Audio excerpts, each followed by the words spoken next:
Para falar sobre os 35 anos da Constituição Federal, a jornalista Rafaela Vivas conversou com a advogada e mestra em Teoria do Estado e Direito Constitucional, além de professora de Direito Constitucional, Flávia Bahia.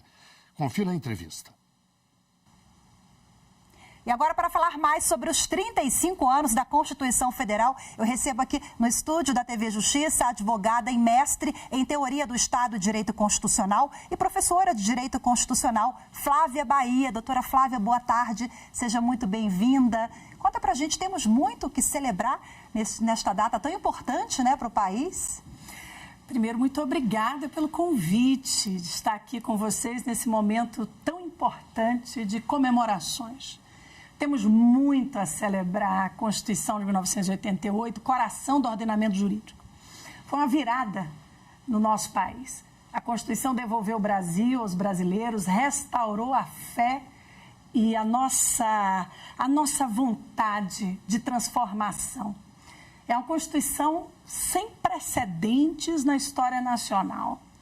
Ela garantiu pela primeira vez a igualdade entre homens e mulheres, proibiu o racismo como crime inafiançável, imprescritível, sujeito à pena de reclusão, trouxe a proteção ao direito das minorias, às comunidades indígenas, às pessoas com deficiência, os idosos, permitiu que o nosso país avançasse em graus civilizatórios no plano internacional, motivou que no âmbito infraconstitucional surgissem novas leis, como, por exemplo, Código de Defesa do Consumidor, Lei Maria da Penha, Estatuto da Pessoa com Deficiência. Então, de fato, é uma Constituição cidadã e muito transformadora. Ela tem fôlego para mais 35 anos, porque há críticas em torno do número de emendas. Se a Constituição contempla o Brasil de 2023, qual é a avaliação da senhora? Eu espero que ela tenha fôlego por mais 100 anos, no mínimo, porque ainda falta muito a concretizar. Ela fez promessas, ela trouxe mudanças formais e apesar de 137 reformas, se a gente avaliar, recentemente foi promulgada a emenda 131 e já tivemos 6 emendas de revisão lá em 1994. Isso atrapalha? Atrapalha de certa forma, mas permite também que a Constituição esteja atualizada.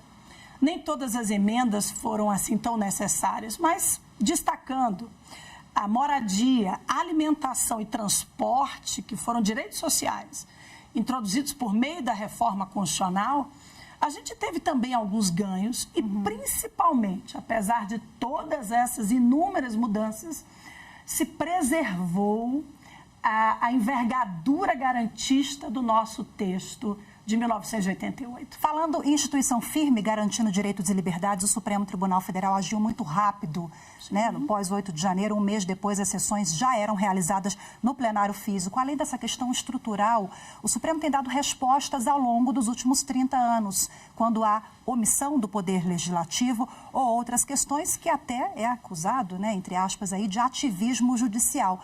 Qual é a sua avaliação? Porque nós estamos falando do guardião da lei maior do país, o guardião da Constituição, que é o Supremo, doutora. Ao preservar no artigo 5º, inciso 35, que a lei não pode afastar da apreciação do judiciário lesão, ameaça a direito, se promoveu a judicialização. Então, sim, o Supremo tem interpretado a nossa Constituição de forma excepcional em muitos casos nos últimos anos. Aqui, destacando só como exemplos, nós tivemos o julgamento da DPF 130, que revogou a lei de imprensa de 1967, que cerceava essa importante liberdade. A DI 4277, que garantiu a união homoafetiva como formadora também de família. Uma Constituição tão garantista, tão principiológica, ela acaba permitindo também que as interpretações elas sejam cada vez mais conectadas com a realidade, com as demandas da sociedade. Perfeito! Com essa reflexão, eu agradeço demais a participação da senhora nessa data tão importante. Boa tarde, conversei aqui com a doutora Flávia Bahia, que é professora de Direito Constitucional. Muito grata.